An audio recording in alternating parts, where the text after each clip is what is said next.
Hey y'all, how are you doing? I'm great. Thank you so much for asking. It's me, Kim, and I'm back for another video.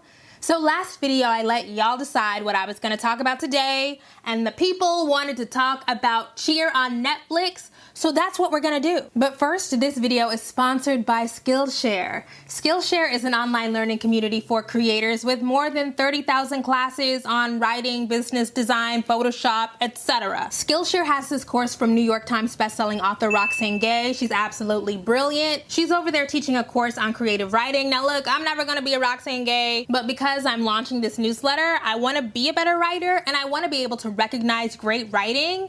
Her course was absolutely brilliant. A premium membership gives you unlimited access so you can join the classes and communities that are just right for you. Whether you want to fuel your curiosity, your creativity, or even your career, Skillshare is the community to keep you learning and thriving. Join the more than 7 million other creators on Skillshare, get into a group, give each other feedback, just connect with people who have the same interests as you. Skillshare is giving away 2 free months of premium membership to the first 500 people who click the link in the description box to help you explore your creativity. And after that, it's only around $10 a month. All right, let's get to it. Cheer is a series on Netflix directed and produced by Greg Whiteley. He's also responsible for Last Chance U on Netflix. And it follows this cheerleading team, a super good championship cheerleading team at Navarro College. It's a community college about 40 miles south of Dallas in Corsicana, Texas. So I actually grew up in North Dallas in a city called Plano. And let me tell you, cheer culture is definitely a thing, especially for the upper middle class white girls. This show follows the coach as well as a select group of the cheerleaders. They're all really good, and it's so great because it's just a well-made project. It looks beautiful. It's fun to see people do stuff that you can't do, but also a lot of them have really compelling backstories. Navarro Cheer is a certified powerhouse, and they've gotten to that place because of the coach, Monica Aldama. She's basically like the quintessential all-American girl. We flash back and we see her in her little high school cheerleading uniform, and she went to Texas A&M University, and she's basically lived in Corsicana, which is her hometown, for her whole life. She is a dictator, but she is a beloved dictator. No! Do it again! Monica is all of those things. She knows how to produce. She is a beast. She has that class, she's that poise. I want to be her. Now, as much as I love Monica, I don't know if I loved her backstory. I thought I was going to be the CEO of some big company in New York on Wall Street. I have my MBA. It seemed a little bit depressing to me. I don't know, was it just me? She wanted to work in high rise in New York and be a businesswoman. Family being a priority, that kind of shifted things a little bit. So she took this cheerleading head coach job, and she's been there for 25 years. I think that's supposed to be inspiring. I mean, I don't really love stories of women giving up their lofty dreams and just settling for what's accessible to them. Not to toot my own horn or anything, but I have a finance degree from UT, which is one of the best business schools in the world. And I have an MBA.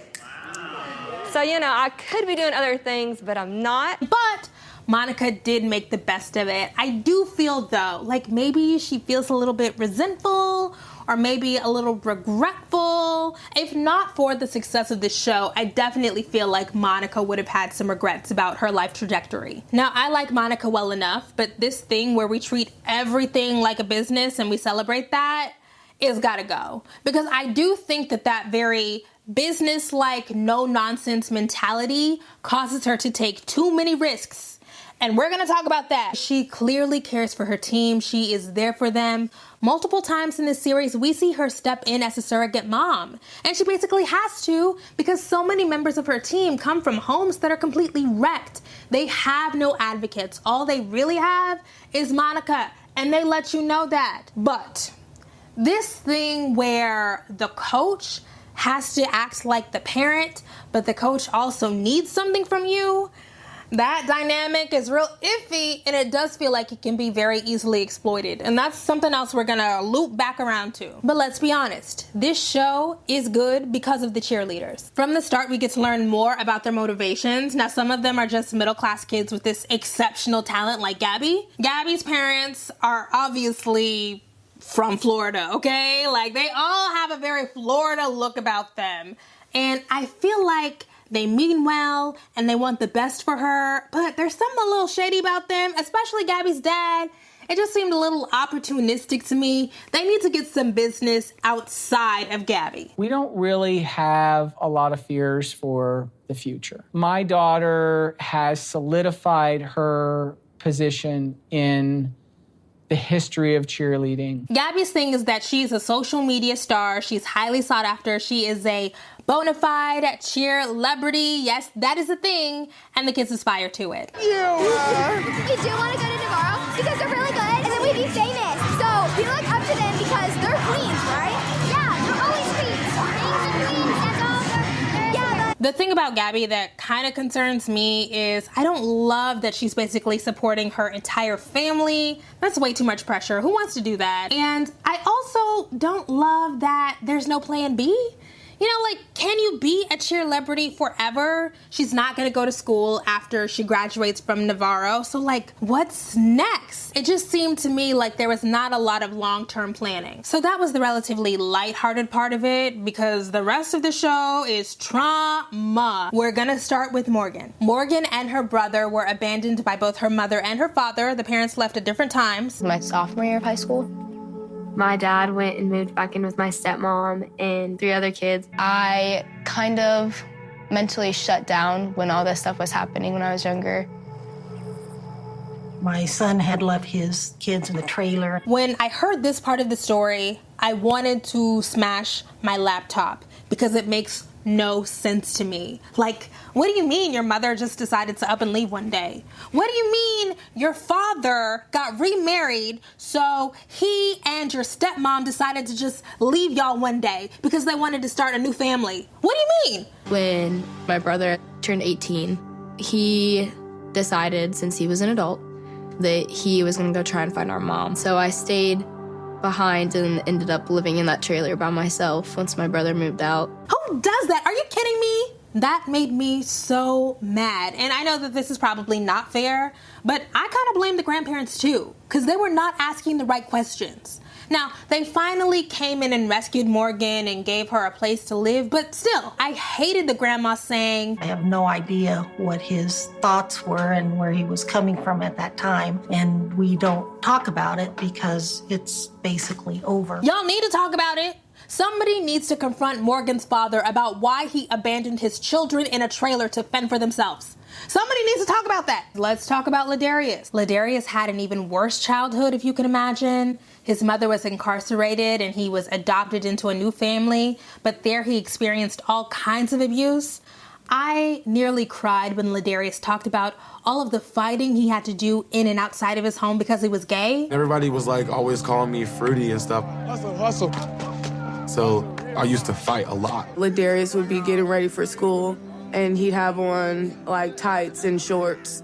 And they'd be like, what do you got on? Like, what are you doing? We don't know you, we're not talking to you. Like, he was always kind of pushed away. They would make me feel like I was not a part of the family to one point where they really said, no Marshall is gay. And I've liked how Ladarius in these press interviews has kind of tried to explain how Black masculinity can be a prison. Like even on the show, my brother, he was telling me how he would like try to rough us up and try to make us tough.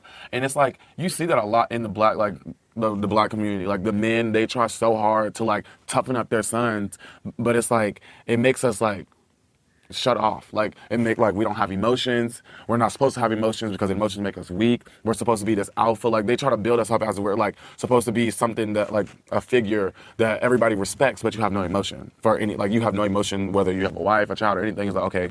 It's like, and it's hard. They say take it like a man and be like, just move on. And it's like, sometimes people can't take it like a man and move on because then they end up in jail. Because they done took it like a man and then got mad and then did something that they weren't supposed to do. And it's like, it's really, really hard growing up as a male, listening to, oh, you need to be more manly. I'm like, what is more manly?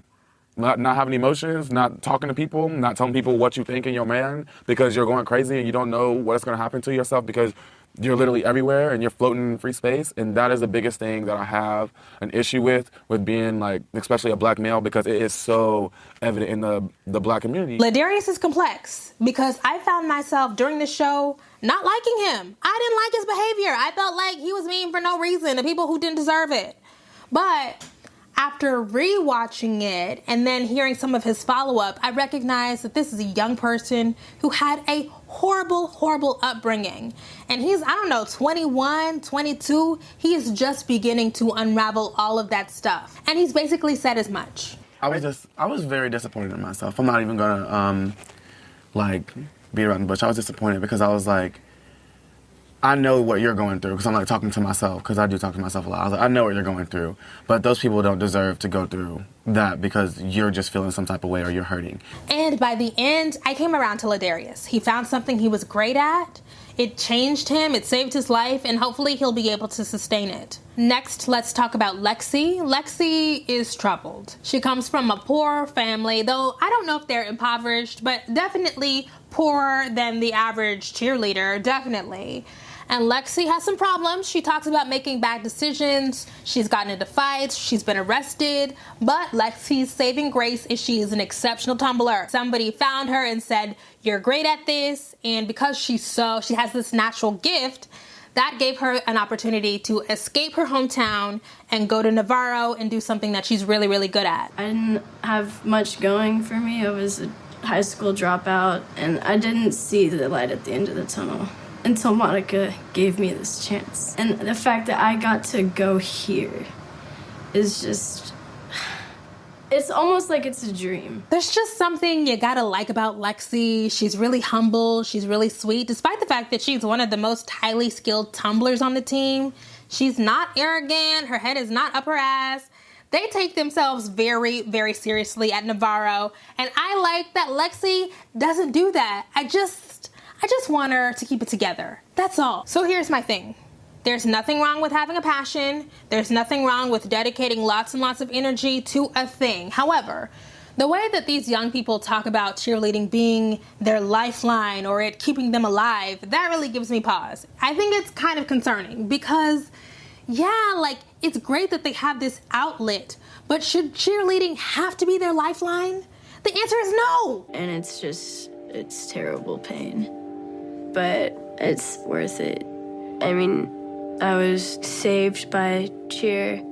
Honestly, like, if I wouldn't have came here, I'd probably be sitting in a jail cell right now. Lexi, Ladarius, Jerry, who we have not talked about, and Morgan, they have real issues. They need real help. They need care and resources, not like a thing that they can be really good at and be like ultimately exploited and ruin their bodies. And I can't help but think of all of the people who are not athletically gifted, who are not big enough or small enough, who couldn't scrape together the cheerleading fees, who basically couldn't afford to have a savior the way that these kids have a savior. What happens to them?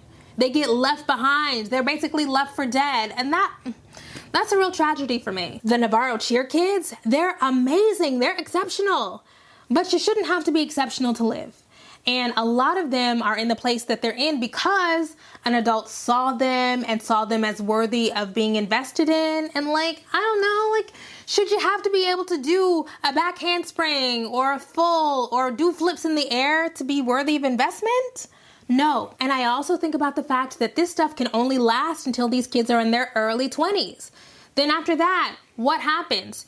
Are you going to be a cheerlebrity? Are you going to go to school? Most likely not. Most of them say that they're not going to go to school. Are you going to be a coach? Are you going to start your own team? If this is your lifeline, what happens when your lifeline is gone? A bright spot of this documentary is how it highlights that cheerleading can be a safe space for some groups. So for gay men, it's said that cheerleading can be the space where they get to be flamboyant. They get to do the absolute most and be completely themselves, and they're celebrated for it. Cheerleading is an outlet for every type of boy that didn't feel like they had a sport, that now they have a place to be who they are. There's this scene where TT and Jerry and Ladarius are walking on campus. They have their Navarro outfits on, and a group of black boys, and I think that they're also athletes. They come up to them and they're like, "Man, y'all are good. Y'all are cold as hell." Oh, y'all cold. Y'all like #1 types?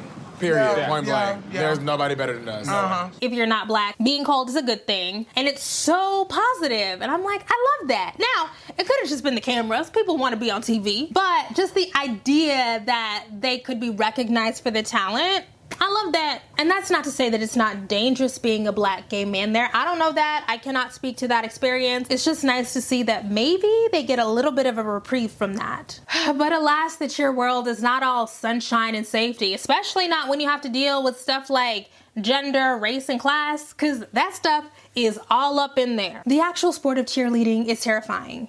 They're doing some of the most dangerous stuff imaginable. These people are being concussed multiple times in a practice. But we're having these conversations about CTE and should your child play football and how do you know the signs of CTE? But it's so focused on men, and if a man is gonna kill you because he used to play football, what are the consequences of women repeatedly getting concussions, women repeatedly hitting their heads? What does CTE even look like in women? The fact that we don't know that makes me very hesitant to support. And journalist Amanda Mull points this out in The Atlantic. According to a study by the American Academy of Pediatrics, cheerleading caused 65% of the catastrophic injuries suffered by female athletes in America from 1982 to 2009, including head and spine injuries, which can lead to paralysis or death. So we have that data from a decade ago. But the sport just keeps getting more and more dangerous. I mean, Monica says it herself. The skills that we do now are just crazy. You know, I don't know how much more we can push. I love girls having the eye of the tiger. I like them being athletic and competitive. But there is no doubt that these people are hurting themselves. It's like the best of gymnastics with the best of circus with the best of dance. People like to watch cheerleading because the stunts are cool looking. It is insane, but there's a sequence in episode 1 where 4 different people get hurt trying to do the pyramid, and Monica is just standing there completely stone-faced. 3, 4, 5, 7, 8, 1, 2, 3. She got kicked in the head, man. And maybe I could understand that because when people are trying to do something really, really hard, you want to stay perfectly calm. But what Monica did to TT was absolutely inexcusable. TT came to practice hurt because he had performed with another cheerleading group, and so he'd hurt his back or something, and Monica was so mad, and just out of spite, she made him practice with his hurt back. She's punishing me. Yeah, but punishing to make you hurt more, like physically, is not reasonable. A lot of y'all competed this weekend, but I don't care. You decided to do that. Can he do his part? Can he? Yeah. She's hard on. What if during that practice, TT hurt himself so bad that he couldn't even be on the squad anymore? Like, you had to completely take him out.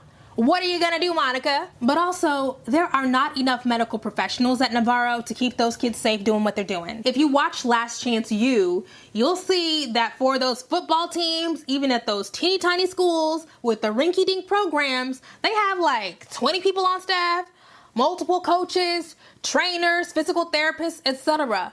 Navarro has a couple of student assistant coaches and a student physical therapist. It was really funny to me that one of Monica's student assistants called something ribiosis. That's not a thing. People are getting concussions and y'all have a student? That does not make sense to me. Now, I was a little bit worried because the cheerleaders also talk about someone named Scary Monica. Anybody that is in her way, Let's switch. you just don't want to see that side of Monica. She gets scary. It's always been weird to me how we normalize coaches being abusive tyrants. Why? I mean, I'm a sensitive snowflake and I've never played sports, so I don't get it. But that shows up in every sports documentary and every sports movie, the hardline coach who wants to get it done by any means necessary, who basically is taking advantage of in loco parentis.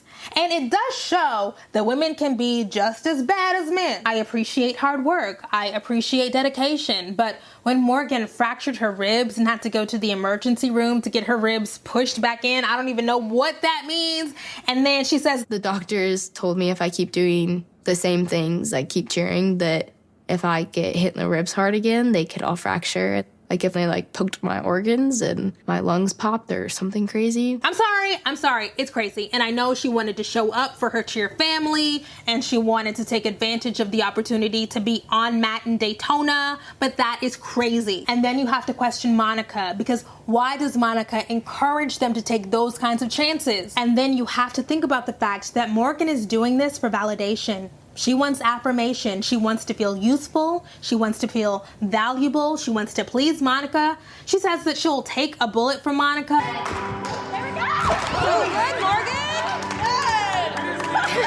I still to this day feel like I'm never good enough for anyone or anything, but I think of my Navarro cheer team to be my family. So she's gonna do whatever's necessary to stay in the family. She's gonna push past her limits. And that's what I mean about the dangers of these kids taking this sport that seriously. If this is your lifeline, you're gonna do whatever is necessary, including put your life on the line. And again, I'm putting a lot of that on Monica. They will do whatever it takes to please her, and she needs to be the adult and say, no, it's too dangerous. But she never says that. And you know what's weird is Morgan and Monica kind of look alike.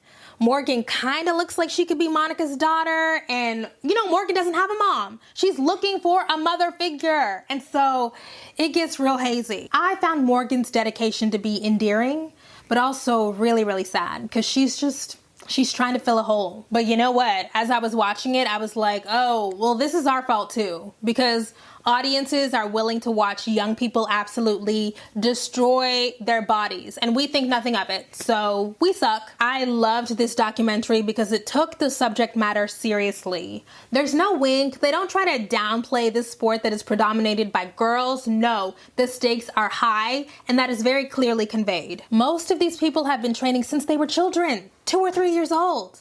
And this is it. There's no next level, so they have to make it count. You work so hard your entire life for a moment.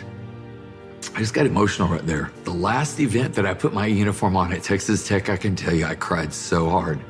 Because that moment I knew was the last game when I got to represent my team. If sports is a thing that we're gonna say matters, then we might as well treat cheerleading the way that we treat football. Take it seriously, invest in it, especially because there's also a lot of money in cheerleading. It's interesting to me that they live in this teeny tiny small town and people don't know them. People don't know that this is a championship team. Like, what else y'all got going on? If this were any other sport, would there be that much cluelessness? The answer is no, okay? And I don't even care that it's a community college. I've lived in a city with a community college. People still went to the football games. They still went to the basketball games, even if they're losing. And I'm absolutely convinced that this has to do with gender.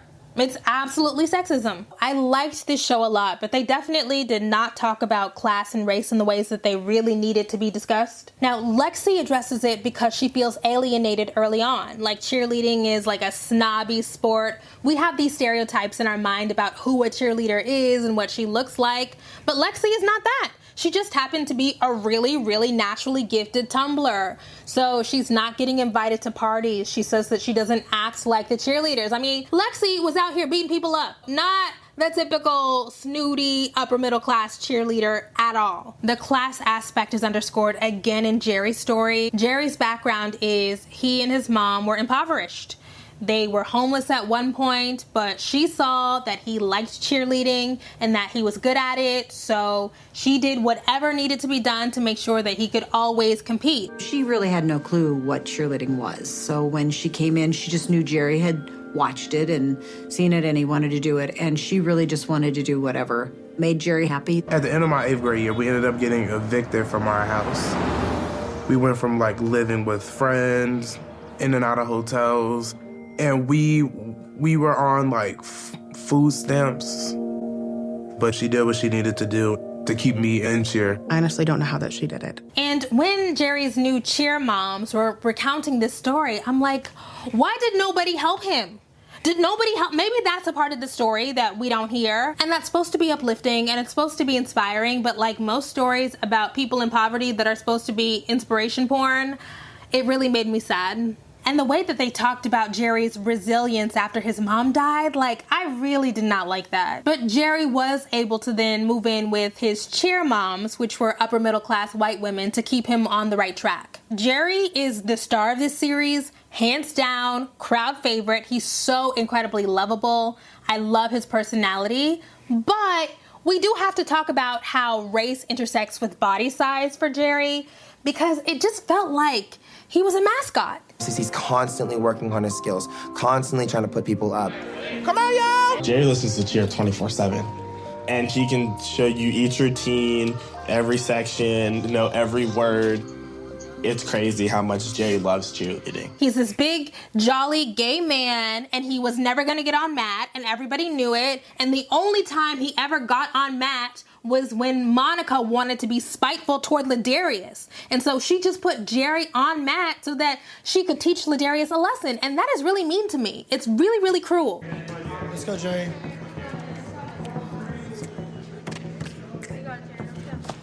Jerry had a very dramatic moment when Monica called him in to do the stunt, and there was this music playing under him while he was trying to get it. And of course, you're rooting for Jerry, right? Because he's so sweet. And he finally got it. 7, 8, 1, 3, 5, 6, 7, 8, 1. But we knew he wasn't gonna last because he did not have the look. And I'm sure that the team really loves him, but it just felt like everybody was patronizing him. Maybe that's just me. I don't know. Maybe it was just me. But also, I didn't like how his friends were treating him. There's a scene where TT and Ladarius basically shit on Jerry. I'm tired of them always. I'm sorry that I'm better than Jerry. I'm sorry that I'm Excuse better me, don't direct nothing at me. Oh, we're better than you, so be quiet. Huh? Why do y'all talk to your friends like that? I know I'm sensitive, whatever, but why do you want to go out of your way to make your friend feel like shit? And we know that the world of cheerleading is already hyper-competitive and it's image conscious, so there's no way that those digs do not get to Jerry. But I am happy that he signed this big contract with a big talent management company, so he's going to be doing broadcast stuff. He's perfect for it. I just want Jerry to be happy. I want him to have everything that he wants. And I also liked that in the post-fame interviews that they've been doing, this press tour, that Ladarius has made it clear in his interviews how much he loves Jerry, how much he appreciates him. Jerry is just, that's like my family. Like, Jerry is like, your name is just like bigger than what you think it is. Like, it is more than just, oh, your name is Jerry. It's like, you're so empowering. Like, you lift people who don't have the power to lift themselves sometimes. And sometimes I don't ever tell you enough, but you are like a role model in my life. That makes me feel good. And the cheer kids just performed on Ellen and Jerry was on Match, but I mean, now that they're all famous, he has to be in the routine, right? I'm side-eyeing Monica still. Because of my own stuff, I'm very sensitive to the way that people talk about their bodies.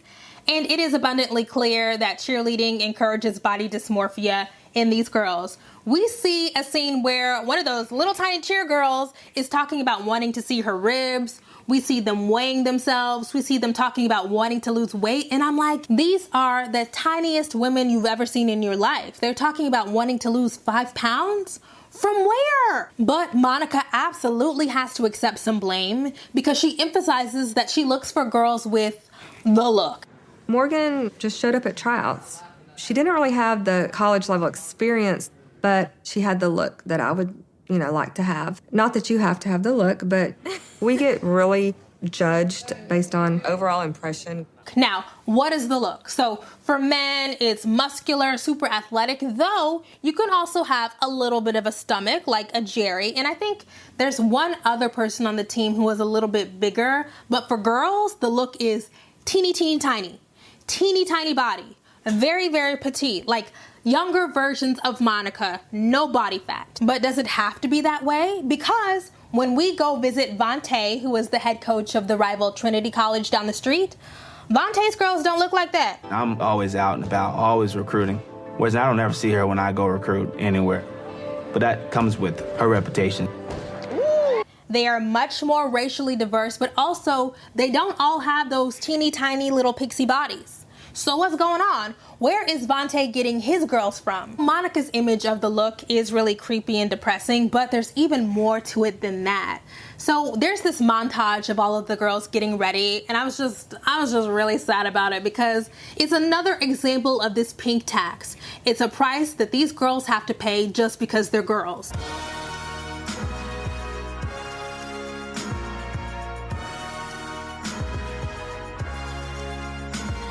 It's a Navarro girl look. You gotta have big hair, big curls, pretty uniform, big bow. Just from a filmmaking standpoint, it was so good. Episode 3, I freaking loved it. We got so much good action and so much good storytelling. That's the episode when Sherbs went down. Something will go wrong. 5.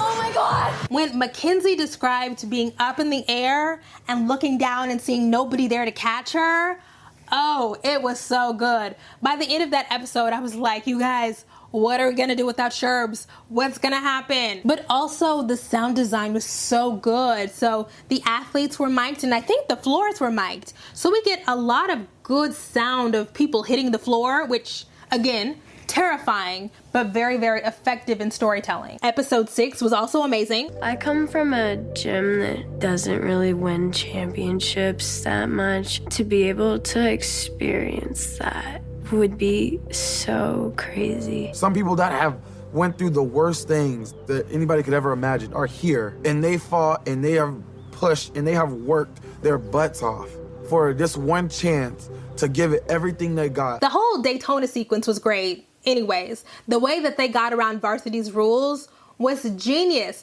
Just the fact that these kids were just having the time of their lives in Florida and doing their own vlogging. Good morning, everybody. We are currently getting ready. Daytona is a very beautiful city, as you guys can see. I don't completely get cheerleading. You know, we're celebrating people basically breaking down their bodies. But there is something very, very touching about the camaraderie that that team had. You know, just seeing them all just celebrate each other and have fun and play around. Like, I get it. This is why we like sports movies. It's why we watch 30 for 30. It's why we like those documentaries, because it's very heartening to see people come together in that way. And the ending of this series couldn't have been more perfect. Like, they couldn't have planned it. So they're in Daytona. This is it. This is the championship. They're performing. And then in one of the tumbling passes, one of the tumblers hurts himself. So they have to stop the performance because he has to come out. They stop the performance. They have to go to a secret hiding spot and regroup and decide who's going to go in. And they choose Alex. And I do not envy Alex one bit. Alex, how much do you think you can handle learning? As much as you need me to. There was so much freaking pressure on Alex, but he did it and he was like totally up for it. It was amazing to me. And then they had to go back and do the routine again, and it was perfect. The fact that that happened, there was an injury, and then they only had like 30 minutes to retool everything. You couldn't have written a better climax. Of course they won because they're the shit. And the montage of all of the different family members crying.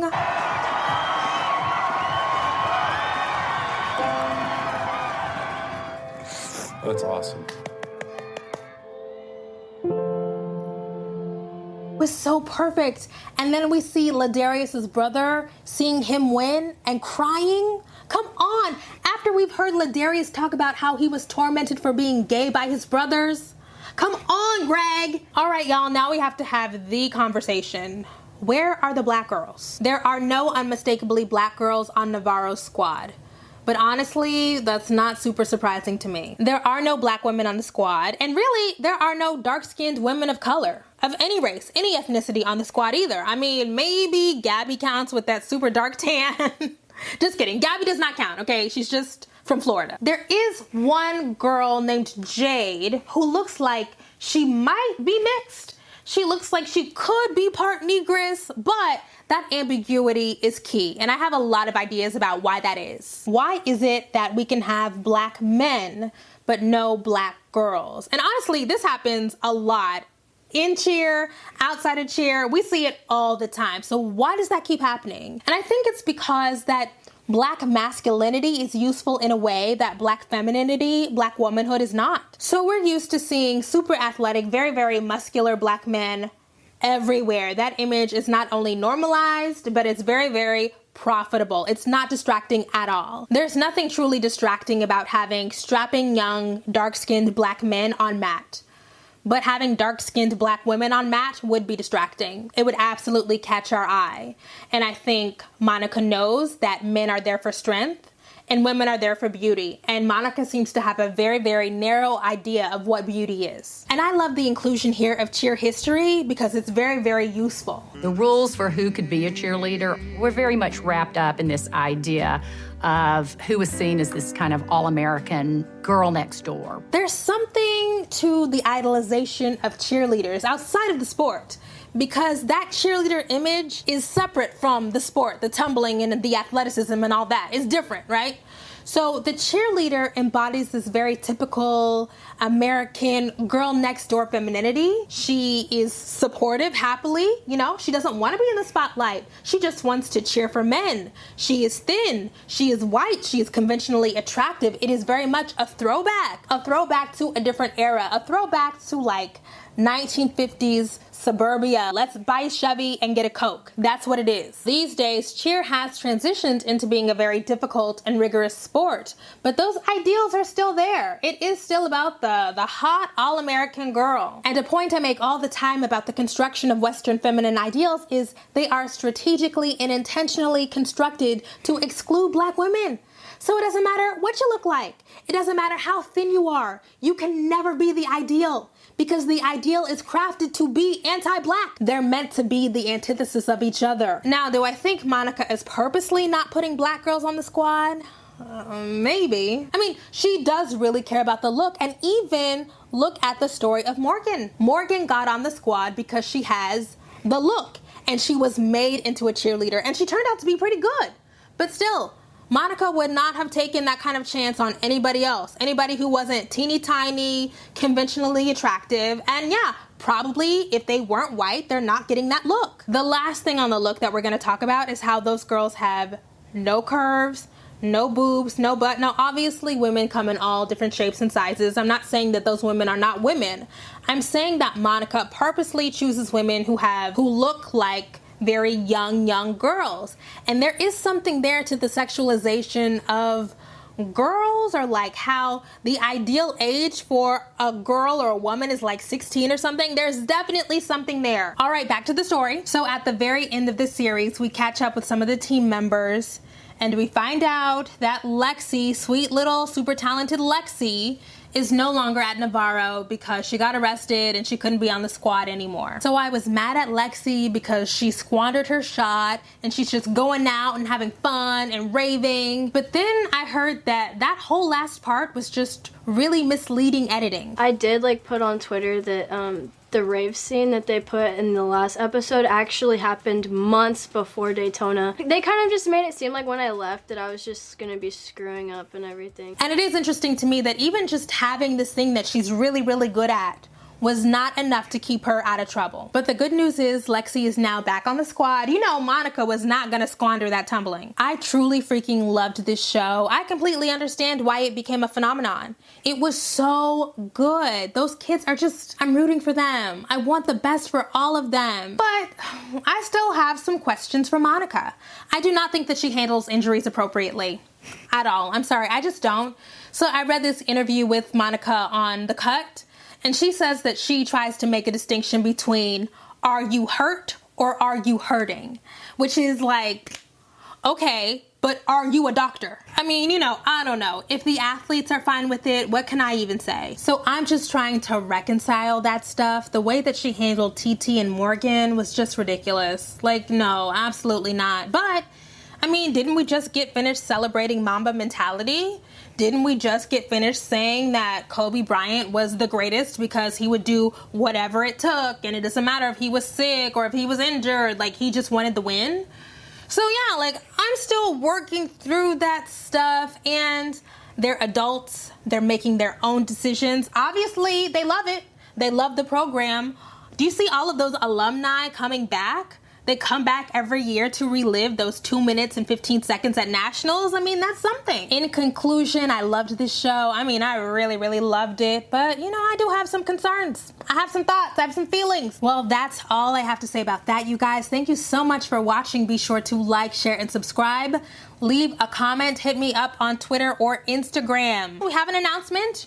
You asked, I listen, I am bringing memberships to this channel. So in addition to the Patreon, which I know some people cannot access because of their country or because of their currency, I'm introducing YouTube memberships. I'm gonna call it FH Plus because I'm unoriginal, because I'm lazy, but it's gonna be all of the bonus content. That's where the podcasts are going. That's where my spiciest takes are going. That's where all of my extra videos are going. That's where my live videos are going. You do not need to sign up for a FORHARRIET membership if you are subscribed to the Patreon. It's going to be the same content. Again, I'm only doing memberships because some people cannot access Patreon. But I am excited to go back and upload all of the Patreon content to the YouTube memberships. That's gonna be interesting. There's a button, join. All right, so just to clear everything up, I have Patreon and YouTube memberships so that I do not have to be subject to YouTube's fuckery. So I know that you have seen creators who've been like, YouTube hates me, I'm banned, they blocked me, the algorithm hates me, I'm ruined, YouTube ruined my life, because they can one day just decide to change the algorithm and then your whole channel flops and you're shut down and you don't make any more money. I've been doing this long enough to know that that's coming. It always comes, the tide always turns. So I want to make sure that I'm in a space where I can create, where I can support myself, hire people, up the quality. I'm so excited to do new stuff. And now we have the newsletter. I'm so glad that I can pay contributors. So I just want to make sure that I'm in a space where I can continue to make things no matter what. Because it always happens, you guys. The tides always turn. If you don't want to be a member, if you don't want to be a patron, that's okay. Thanks for watching. It's totally fine. I'm just letting y'all know where I'm coming from. And if you're wondering why there aren't more Black women like me making stuff, it's not because I'm so special or so great. No, it's because they don't have the money. They cannot make the economics work, and it is hard. And also, I'm gonna be honest, I like those private spaces. I like Patreon because I get to be risque, controversial, creative, sometimes offensive. That's why I like it. You know, I get to be my full self there. Thank you guys so much. That's that on that. And you know what else is new? Sign up for the newsletter. Text the number to add your email address or sign up for the link. With every newsletter, there's going to be a podcast episode that complements it. So sign up. I'm so excited, you guys. Thank you so much for your support. Oh, tell me what you want the next video to be about. This was successful, right? So tell me, let me know, leave a comment. That's it. Bye, guys.